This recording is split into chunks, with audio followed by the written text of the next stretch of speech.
Tem datas que parecem piada de mau gosto, escrita pela própria história. Por exemplo, 13 de dezembro de 1968, o dia em que a ditadura militar resolveu rasgar o pouco que ainda restava de democracia e enfiou goela abaixo do Brasil o AI-5, o ato institucional mais autoritário, mais brutal, mais explícito da repressão. Censura total, cassações, perseguição política, prisão sem ordem judicial. O Estado dizendo com todas as letras: a lei sou eu. Agora segura essa coincidência histórica, porque ela é quase poética. Nesse exato dia, nascia Alexandre de Moraes. Sim, o AI-5 nasce, e nasce junto o homem que, décadas depois, faria o Brasil se perguntar se aquela data realmente ficou no passado. E amanhã, olha só que simbólico, o Brasil comemora o aniversário do AI-5 e também o aniversário de Alexandre de Moraes. E, como todo aniversariante importante, ele ganhou um presentão: o fim das sanções da Lei Magnitsky. Alguns ganham bolo, outros ganham flores. Alexandre de Moraes ganhou anistia internacional. A história às vezes não rima, ela escracha.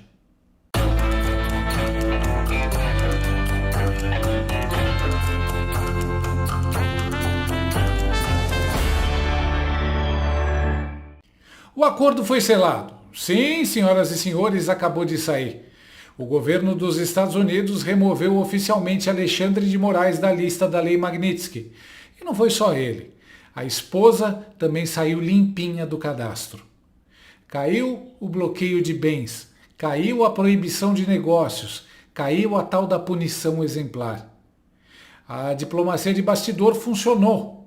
Ou, traduzindo para o português claro, Joesley Batista entrou em campo e resolveu. O comunicado oficial, claro, não explica nada, nunca explica, mas o efeito é imediato e objetivo. Alexandre de Moraes e Viviane Barci estão fora da blacklist. Se tinham bens nos Estados Unidos, estão desbloqueados. Cidadãos americanos voltam a poder fazer negócios com eles. Eles tinham entrado na lista em julho deste ano e agora, em dezembro, saem como se nada tivesse acontecido. Lembra do furo do Cláudio Dantas? Pois é, agora as peças começam a se encaixar. Poucos dias atrás surgiu a informação de que a missão secreta de Joesley Batista na Venezuela, aquela conversa para tentar convencer Maduro a largar o osso, tinha uma contrapartida. Nada é de graça em geopolítica. E a moeda de troca, segundo as informações, era justamente Alexandre de Moraes. Trump queria uma vitória rápida na Venezuela, sem disparar um tiro. Joesley tentou ajudar nisso. A JF prometeu investimento pesado nos Estados Unidos, prometeu carne mais barata, o que ajuda a segurar a inflação, algo que Trump leva muito a sério. O Brasil entrou com o resto do pacote: facilidade em terras raras, sinalização de redução da perseguição às Big Techs, alívio em tarifas e sanções que ameaçavam a relação bilateral.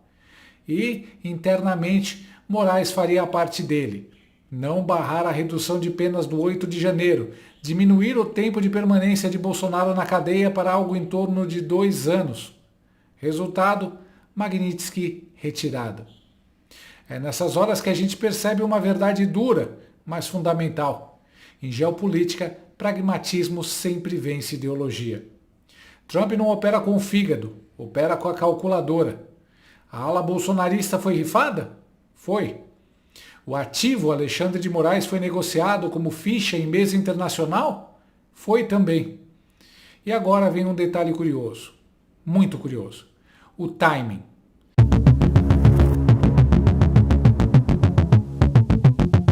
A retirada da sanção acontece exatamente na mesma semana em que vaza o contrato de 129 milhões da esposa de Moraes com o Banco Master.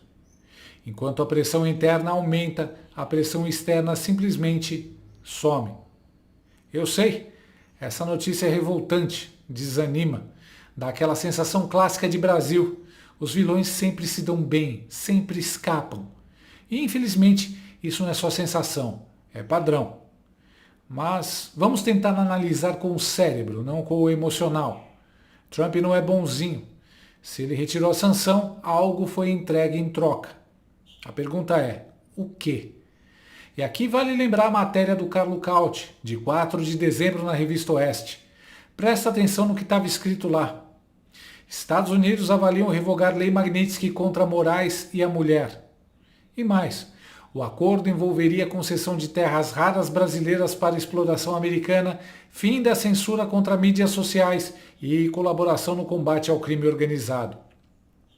O texto dizia claramente que o cancelamento das sanções estaria condicionado a um acordo entre Lula e Trump, incluindo terras raras, fim da censura nas redes, cancelamento de impostos contra Big Techs, colaboração no combate ao crime organizado e até o fim de cooperação do Brasil com a China no setor de satélites, beneficiando a Starlink. Agora, sejamos adultos. Acreditar que Lula vai ajudar a combater o narcotráfico é como acreditar que o diabo vai começar a dar catequese no domingo. Mas os Estados Unidos confirmaram. O Departamento de Estado disse ao jornalista Sam Puncher que a manutenção da sanção era inconsistente com os interesses da política externa americana. E foi além. Disse que a aprovação de um projeto de anistia pela Câmara é vista como um passo positivo. A coluna do Paulo Capelli confirma. A articulação de Moraes a favor do PL da dosimetria, somado ao recuo do governo brasileiro sobre regras internacionais para Big Techs, passou na decisão da Casa Branca. Aí tudo faz sentido. Hugo Mota pauta a dosimetria do nada. Davi Alcolumbre se dispõe a aprovar ainda esse ano. Tudo jogo combinado com o STF. Mas atenção, não dá para confiar em comunista. Acordo com essa turma costuma ser descartável. E mesmo assim, o fato concreto está aí. Alexandre de Moraes e sua esposa foram retirados da lista Magnitsky. Há uma semana, Cláudio Dantas já tinha explicado todo o contexto. Trump, Joesley, Maduro, Brasil, relações bilaterais. Não foi Lula quem salvou Moraes. Isso foi uma decisão de Trump dentro de um novo contexto geopolítico e interno. Desde o primeiro dia, aquelas sanções tinham um objetivo claro: provocar uma reação da sociedade brasileira, pressionar o STF, encerrar inquéritos políticos, parar a perseguição contra Bolsonaro e a direita. Nada disso aconteceu. O Congresso não fez nada, a Faria Lima não fez nada, as elites econômicas não fizeram nada. A imprensa tratou tudo como um absurdo. Só a mídia independente falou a verdade. Diante dessa inação, os Estados Unidos recalcularam a rota. Precisam do Brasil para pressionar a Venezuela e encontraram em Joesley Batista um intermediário perfeito. A JF é hoje o maior grupo econômico do país, com presença gigantesca nos Estados Unidos. Prometeu bilhões em investimentos, empregos, carne barata, num momento em que os Estados Unidos enfrentam escassez e inflação no setor de proteínas. Trump fez a conta e fechou o negócio. Isso muda completamente o cenário político de 2026 e deixa uma lição dura. Nenhuma ajuda virá de fora. Não haverá milagre americano, não haverá salvador externo. O problema do Brasil é interno e só será resolvido pelos brasileiros. Com gente na rua, com pressão popular real, com cobrança por fim da perseguição política, com exigência de retorno à República e fim da ditadura de toga. Hoje é um dia muito triste, lamentável, mas também é um dia de aprendizado. A gente precisa sair da adolescência política, amadurecer, entender como o jogo funciona. A gente precisa se informar, se formar, interferir. Xandão saiu da lista Magnitsky sem explicação, sem julgamento, sem retratação. Mas ele continua o mesmo, concentrando o poder, censurando, atropelando garantias. A retirada da sanção não o reabilita, só confirma uma coisa, que ele opera acima das regras que valem para o cidadão comum. Xandão não é só imbatível e blindado, ele tem um papel estratégico demais para cair. E isso, meus amigos, diz muito mais sobre o sistema do que sobre ele.